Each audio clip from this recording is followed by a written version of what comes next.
So good morning, everyone.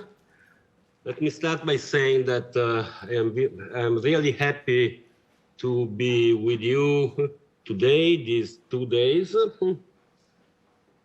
I have to thank a couple of friends for inviting me, Claudio Sopranzetti and Prem Kumar Rajaram. I have to warmly thank Anna Maria Price for her work. And above all, I have to thank the graduate students who suggested to invite me as a keynote speaker in this conference.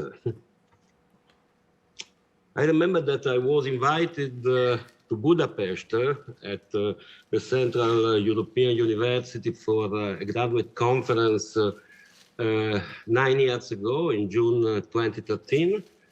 And it was a really important moment of exchange and encounter for me. I have no doubt that today and tomorrow will be the same. So, extraction. I look at extraction from the angle of, let's say, a critical theory of contemporary capitalism. This means that I ask which is the position of extraction within the fabric of contemporary capitalism. It is not the first time that I am asked to talk about extraction and capitalism over the last 12 months, and I take it as a kind of important symptom of a growing interest in the topic of extraction, extractive capitalism. But let me say that I am accustomed to think in the conjuncture. An idea that I take from the work of Stuart Hall on the one hand and Louis Althusser on the other hand, as well as from Machiavelli, that was so important for Althusser, as you may know, to define his notion of conjuncture. So also my analysis of extractive capitalism is a conjunctural analysis, which takes stock of the concrete determinations that make up the present situation, while keeping in mind, of course, the medium and long-term trends and dynamics that merge into the present. So thinking in the conjuncture, thinking extraction in the conjuncture. But defining the current conjuncture is not an easy task. While the COVID pandemic has been defined by Adam Tooze a global crisis like no other, over the last couple of years, we have been confronted with the quote and unquote cascading crisis, or what has been called by officers of the European Union a polycrisis.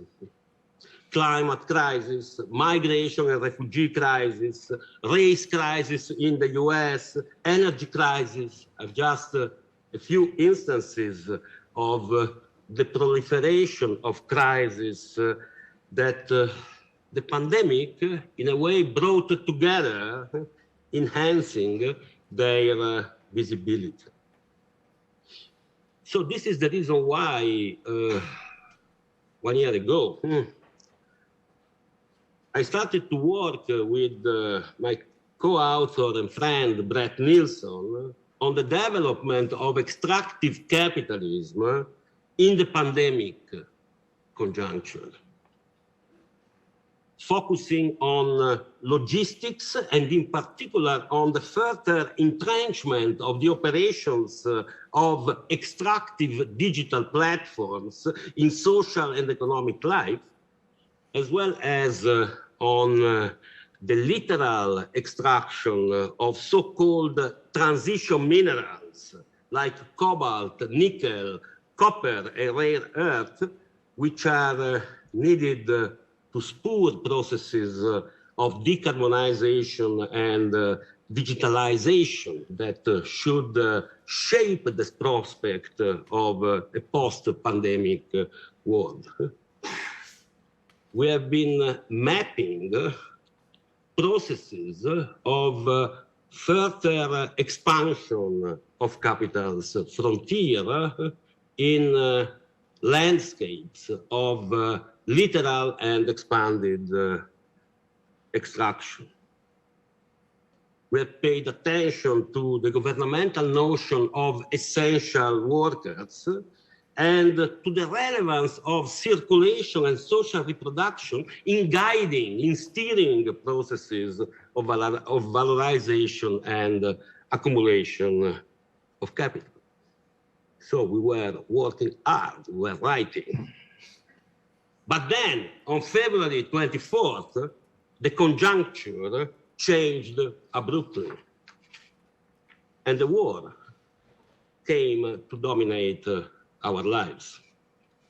So without dismissing the relevance of the findings with respect to what I called the pandemic conjuncture, what is happening in and around Ukraine raises crucial questions for any theory of extraction and extractive capitalism today.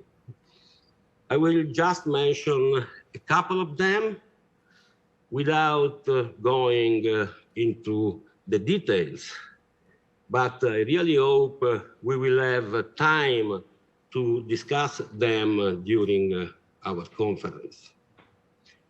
So first of all, we have to ask which kind of capitalism prevails today in Russia, and which is the relation between this specific capitalist formation and Putin's war of aggression, widely analyzed through the concept of imperialism.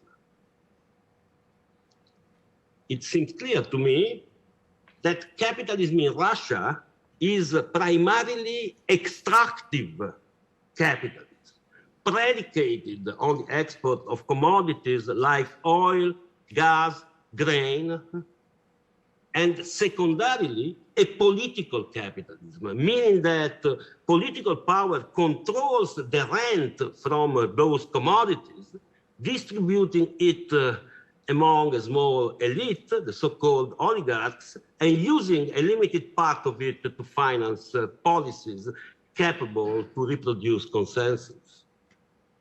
So an extractive and political capitalism. This is a specific instantiation of extractive capitalism, where development is completely dominated by rent, with no dynamism, and above all, with no space for social struggles on its content, pace, and direction. In an extreme way, Russia embodies a model of extractive capitalism that we may also find elsewhere.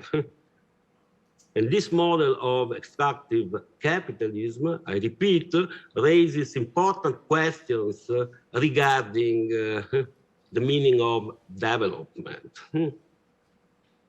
But let me point to another question raised by the current war.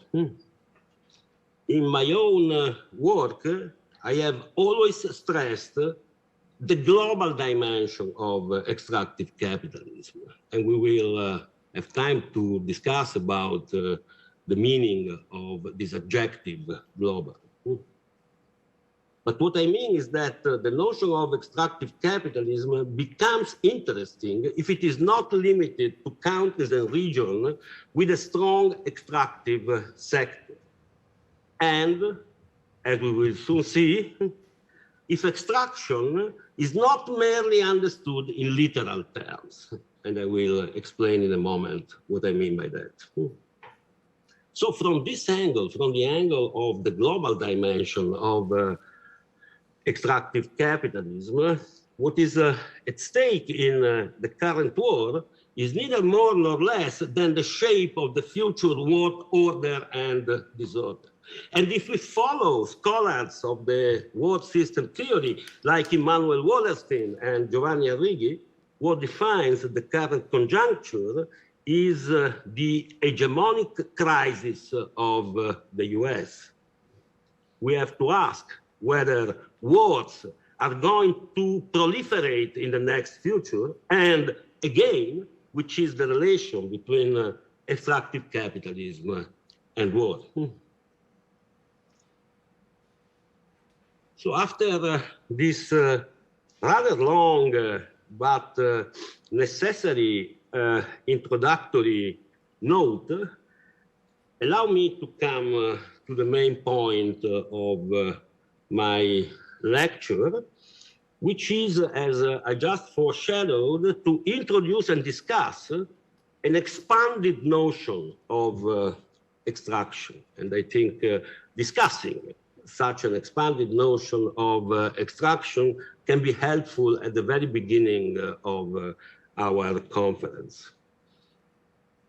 This is a notion that I forged in my collaborative work with Veronica Gago on so-called neo-extractivism in Latin America, and in a more systematic way with Brett Nielsen while writing The Politics of Operations, the book that has been mentioned and that came out in 2019.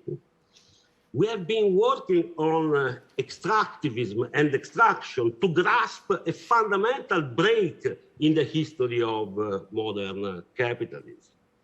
Extraction points to a global logic of current capitalist accumulation and valorization, which differs decisively from industrial capitalism.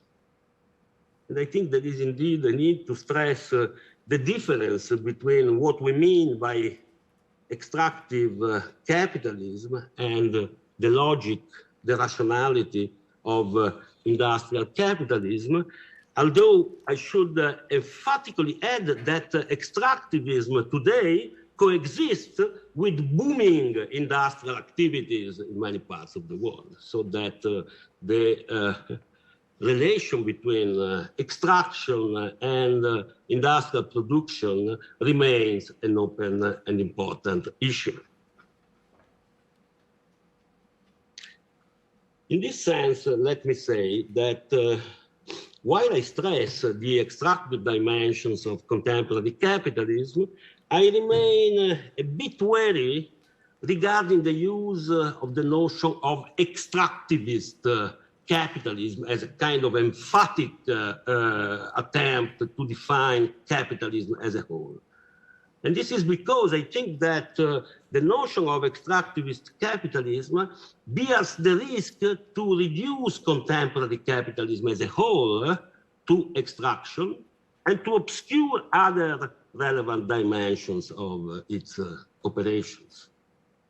So to keep in mind other conceptual nomenclatures, from logistical capitalism to financialization, to make just two examples, may be helpful to better understand even the extractive dimensions of contemporary capitalism, and above all, to shed light on their implications on what Marx called living labor, which remains at the methodological as well as at the political level my absolute priority. So an expanded notion of extraction. There is anyway a need to start with the literal extraction, with mining, and even more clearly today with extensive agriculture. We all know that histories of extraction in the modern age are strictly linked to the history of colonialism, from the silver mines of Potosi in today's Bolivia to the rubber plantations in Congo, in the Putumayo territories of the Amazon and in Southeast Asia. This is a point we have to keep in mind, since the continuities of colonial logics, although in ways that are far from straightforward, are a key point at stake in struggles surrounding the expansion of the colonial frontier today in many parts of the world. Achille Mbembe has recently argued that even the Middle Passage, the Atlantic slave trade, must be understood as an extractive endeavor.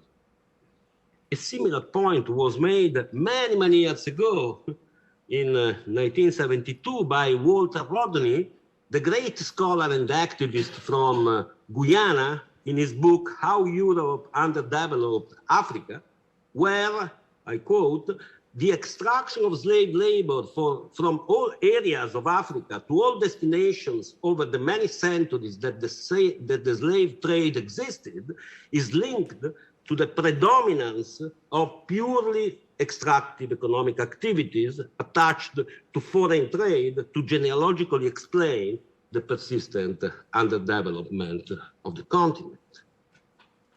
And indeed, the continuity of extractive activities as a privileged form of integration of formerly colonized countries and regions into the capitalist world market has been often critically emphasized after World War II in the debates surrounding underdevelopment, dependency, and uneven exchange. And you can see here again the nexus between extraction and development that I was mentioning before with respect to Russia.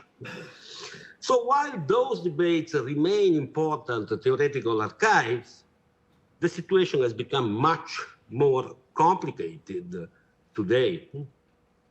Resource imperialism remains a relevant concept to investigate the spatiality, the spatial coordinates of extraction. But the intertwining of operative scales that Martin Arboleda so effectively describes in his recent Planetary Mind accounts for a much messier geography of global capitalism today in the domain of literal extraction.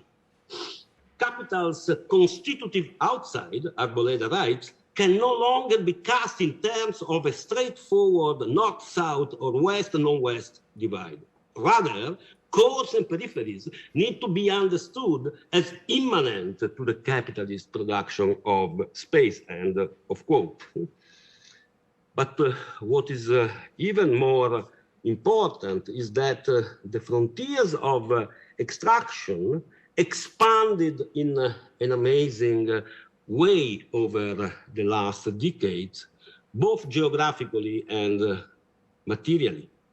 Just think of the relevance of already mentioned minerals such as lithium, coltan, and rare earths, which are essential for today's miniaturized electronic and account for the materiality, for the dirty materiality of such an ethereal notion as the cloud. So literal extraction, as I was saying, is always, one can say, even conceptually linked to violence. The history of colonialism provides us with even too many instances of that. And that violence reproduces itself today, as we know, for instance, from the histories of indigenous resistance to dispossession of land and disruption of social forms of life in many parts of the world. One of the obvious ways to theoretically make sense of this predicament is through a rereading of the chapters of Marx's Capital, Volume 1, that deal with the so-called primitive accumulation. Marx's analysis of the so-called primitive accumulation, extraction, plays indeed an outstanding role. As you know, these chapters have been widely tested over the last decades, and they have modestly contributed to this trend. There is a growing consensus among scholars and activists that we should read those chapters against the grain, which means that we should not refer Marx's analysis exclusively to the historical origin of capitalism, but rather take it as symptomatic of a set of processes and procedures that repeat themselves across the whole history of capitalism itself. I think this is an important theoretical move, which emphasizes the relevance of dispossession for processes of capitalist valorization and accumulation, violence and dispossession. Nevertheless, I have two theoretical reservations with respect to the recent use of the notion of primitive accumulation that I would like to share and discuss with you. The first reservation has to do with the tendency to reduce dispossession to mere plunder, which means to unilaterally stress its destructive aspect. On the contrary, I agree with Jason Moore, who stresses in his work on the Capitalocene that we should grasp the productive character of appropriation, both historically and in the present. Saying productive character does not imply a positive evaluation, of course. It simply refers to the assemblages of world market, technological innovation, and accumulation that at the same time enable and are enabled by dispossession and appropriation. The second reservation has to do with the unilateral emphasis right on dispossession, which is often opposed to exploitation, and I am using, of course, the terms of David Harvey. My impression that, again, I will be happy to discuss with you, is that such opposition has often led to the emptying out of the notion of exploitation.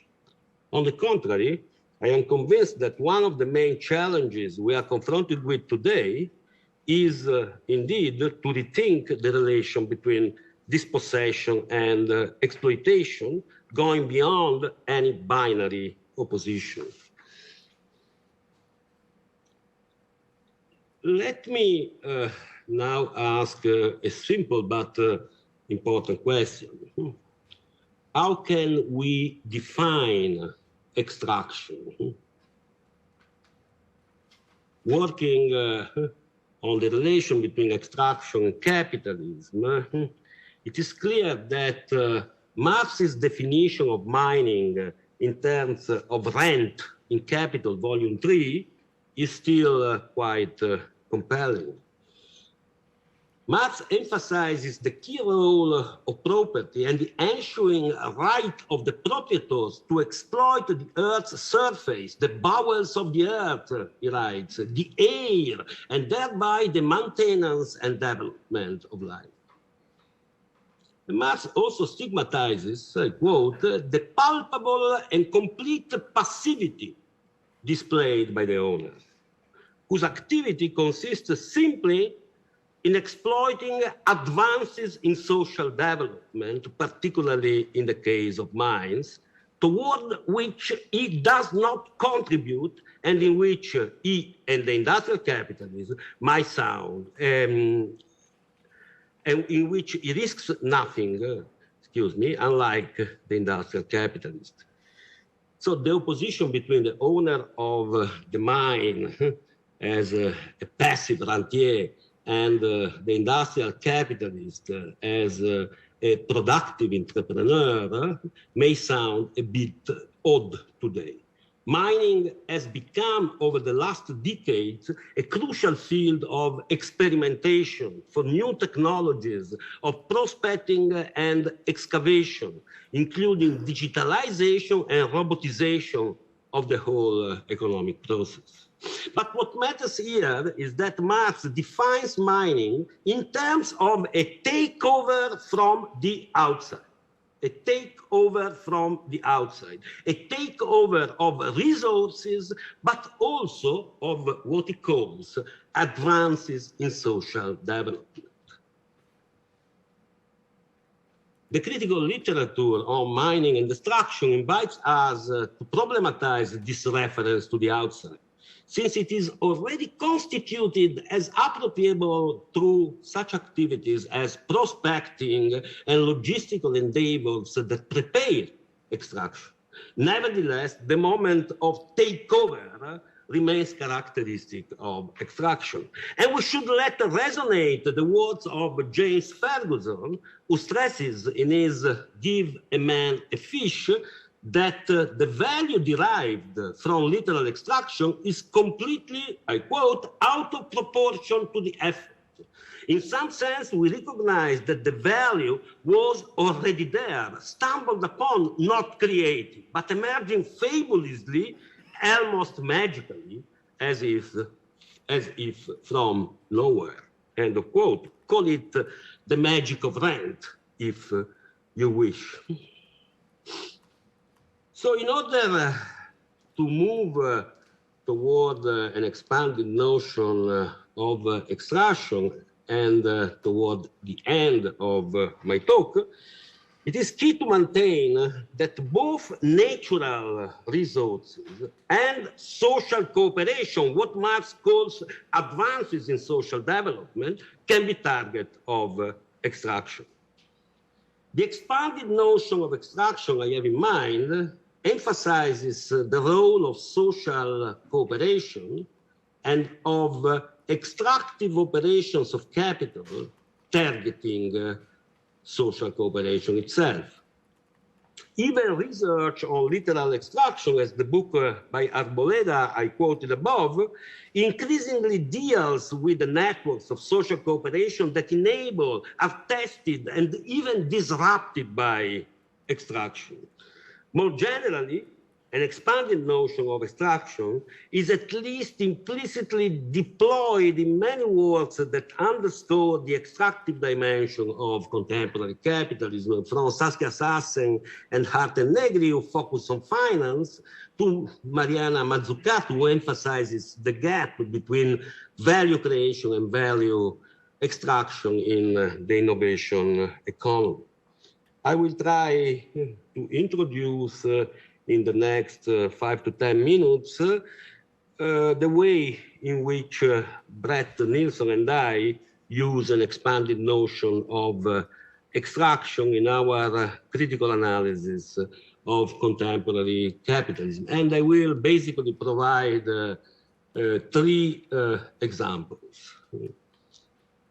So the first example I would like to shortly discuss with you are digital platforms.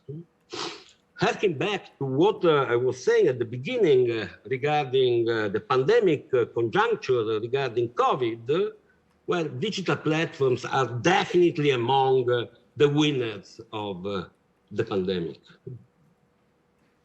As I was saying before, speaking of the cloud, the operations of platforms are embedded in an environment predicated upon the expansion of the frontiers of literal extraction. In turn, there is a need to stress that digital platforms are widely described as extractive platforms in critical literature. What is extracted are primarily data. Just like oil, Nick Zernicek, for instance, writes in his Platform Capitalism, data are a material to be extracted, refined, and used in a variety of ways.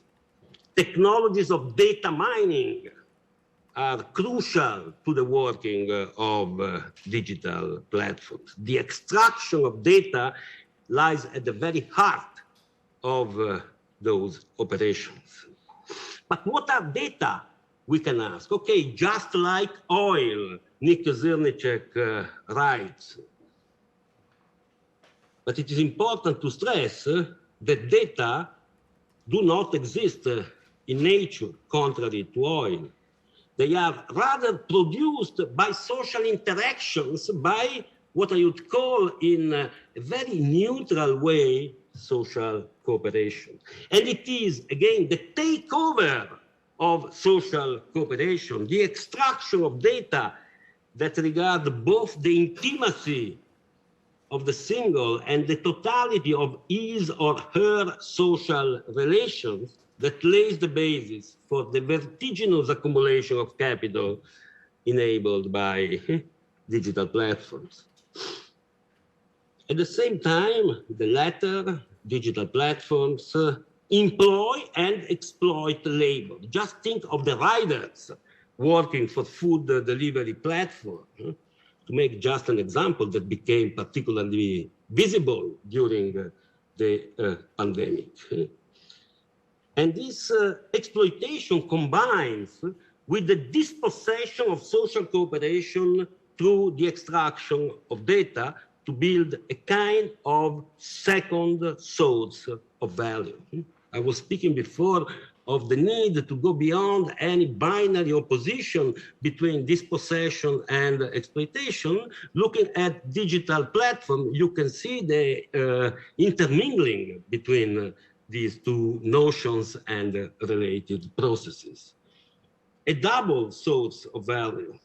A double source of value which can also be described in Marxian terms as an uncanny hybridization of absolute and relative surplus value, and that may be well characteristic of extractive capital even beyond digital platforms.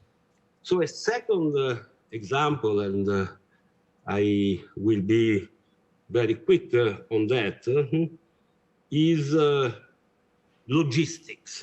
Logistics in general, because digital platforms in a way are part of logistics. So I will not go into the blossoming field of critical logistical studies. I will just limit myself to say that also in logistics, let's say at large, we are confronted with a kind of double source of value. On the one hand, you have the vast, heterogeneous, and often rebellious world of logistical labor that is exploited in warehouses and ports, on trucks and ships. In many parts of the world, that labor was labeled essential during the pandemic, to remind us of the crucial role of logistics for contemporary capitals. But on the other hand, you have a peculiarly extractive moment in the operations of logistics, which becomes apparent when you think of the relation of inventory giants like Amazon or Walmart with the heterogeneous productive environments from which they literally extract value through processes of synchronization and coordination from outside. Again, the moment of takeover. So with a spectacular reversal with respect to the height of industrial capitalism, circulation seems to take over production and to command it. I will be very quick on the third and last example, which means finance. And this is also because the extractive dimension of the operations of finance is often discussed, as well as their in-time relation with violence. Brett and I have analyzed such extractive dimension of finance from the angle of labor.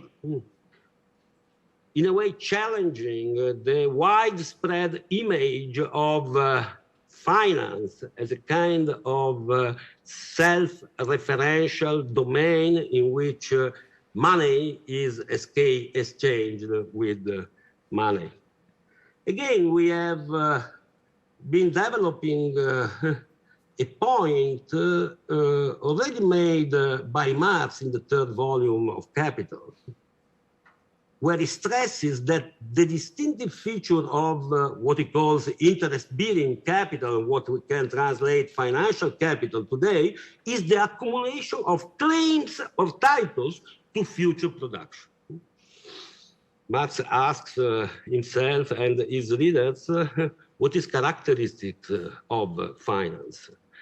And his answer is, it is the fact that financial capitalists accumulate claims or titles to future production. So you see here the strict connection between financial titles and future production, which means labor. So the emphasis, or this emphasis on the wealth to be produced in the future, implies that there will be subjects, debtors, and mortgages among them that will be compelled to work in a subordinated position in the future in order to make possible the financial valorization of capital. And in a way, you can say that the main source of value of financial capital is an abstract form of social cooperation, a cooperation that has yet to take place, but it is already constituted as a site of extraction, of takeover from the outside. So two short points to conclude. The first one has to do with the way in which I make sense of the spread of extractive operation within the fabric of contemporary capitalism. As you have seen, I stress the extractive dimension of the operations of contemporary capital. At the same time, I was saying at the beginning that I am a bit worried of such a notion as extractivist capitalism that seems to reduce the whole of capitalism to extraction. So in the politics of operations, Brett and I hark back to an important notion foreshadowed more than forged by Marx, that is the notion of Gesamtkapital, that we translate as aggregated capital, while it is usually translated as total capital. This is a notion that Marx introduces to make sense of the unity of capital, while at the same time grasping the movements of the parts, of the single capitals, of fractions of capital, as well as frictions and even clashes among them. I repeat, it is not a fully developed notion, and this opens up the space for, let's say, a creative or arbitrary interpretation and expansion of it. So to put it simply, my point is that aggregated capital, Gesamtkapital, cannot be reduced to extraction. But extractive operations play a kind of hegemonic role in its composition and working. So the notion of Gesamtkapital raises the question of the way in which capital is composed. You have industrial capital, you have commercial capital, you have any kind of capital. To put it quickly, my point is that in the age of industrial capitalism, industrial capital dominated the composition of aggregated capital. While today, the kind of operations and fractions of capital that dominate the composition of aggregated capital are extractive operations and fractions. Multiple problems arise here regarding the articulation of the different operations, the political dimensions of such articulation, and the ways in which the moments of command are embedded in wider configurations of capitalism. So, to really conclude, a couple of questions that maybe we can pick up for the discussion. The first question arises from what I was just saying about the composition of Gesamtkapital. Speaking of logistics, I have pointed to a situation in which circulation occupies a position of command over production. But how can we make sense of such a reversal of the classical relation between production and circulation? I think this is a very important point. And the risk that is implied by some theories of logistical capitalism is to forget the relevance of production.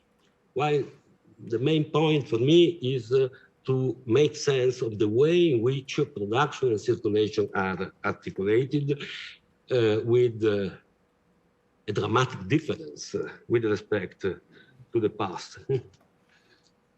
The second open question regards the political implications of this